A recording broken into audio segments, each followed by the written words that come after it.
This is Daily Armenia, ＳիվիլNeթ's daily news digest. Here is what's making headlines in Armenia today.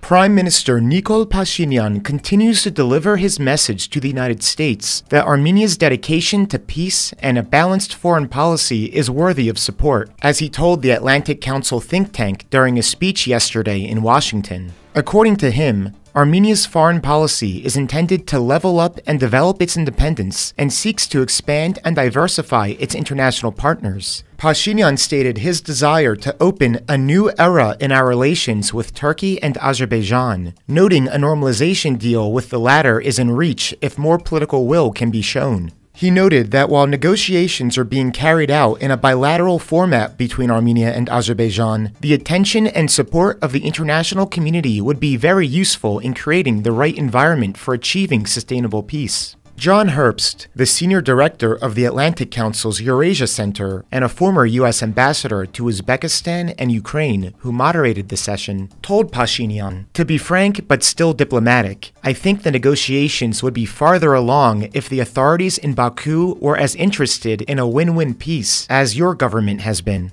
Pashinyan declared, "When we will be able to finalize and sign the peace agreement with Azerbaijan and to have a settlement with Turkey, it will totally change not only our regional situation, but have a very concrete and tangible impact on the international situation as well." Pashinyan characterized Armenia under his rule as a thriving democracy, saying, "I think democracy is having a very concrete impact on our foreign policy, because when a country is democratic, it will try to deepen cooperation and partnership with all other democratic countries. We hope that this desire will be reciprocated by other democratic countries." While he said Armenia's visibility as a democratic country is on the rise, he requested more support from international partners regarding the challenges and security threats it faces. When asked by Herbst whether it has been easy for him to persuade the people of Armenia to move in the direction of peace with Azerbaijan, Pashinyan conceded, "Due to historic factors, people in Armenia are not so optimistic with the peace agenda," but reiterated that without peace, a country cannot have security, prosperity, or democracy, so it is vital to keep trying despite there being no guarantee of success. Pashinyan elaborated on the two outstanding items of the normalization deal that have yet to be agreed upon with Azerbaijan, namely the European Union monitoring mission along the border and the cases against each other before international courts. He said Armenia would agree to Azerbaijan's demand to remove the border monitors, but only from sections that have already been delimited, and is waiting for Azerbaijan's reply. Armenia would also withdraw its cases against Azerbaijan if Azerbaijan agreed to move on from those issues and start their relations over from a clean slate.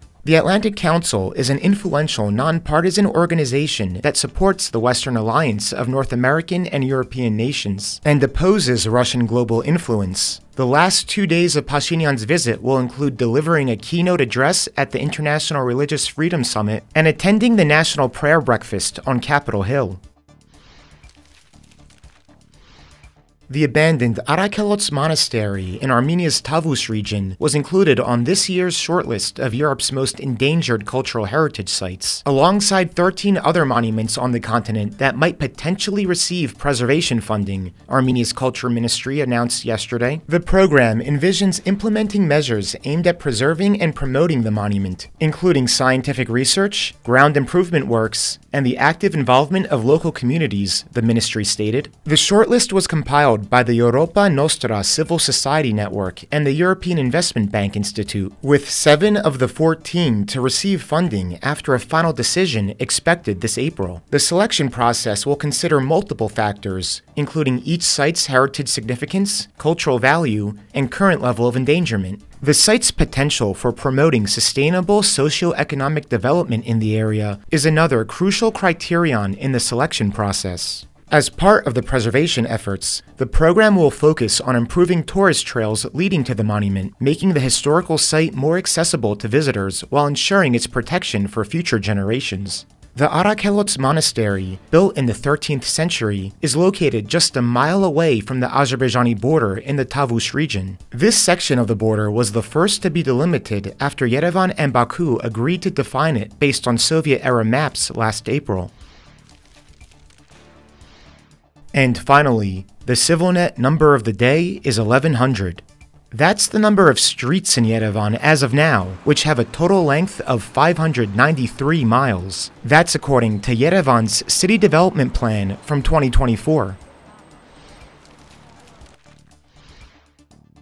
And as always, please follow CivilNet for the latest news and independent reporting from our contributors on the ground here in Armenia.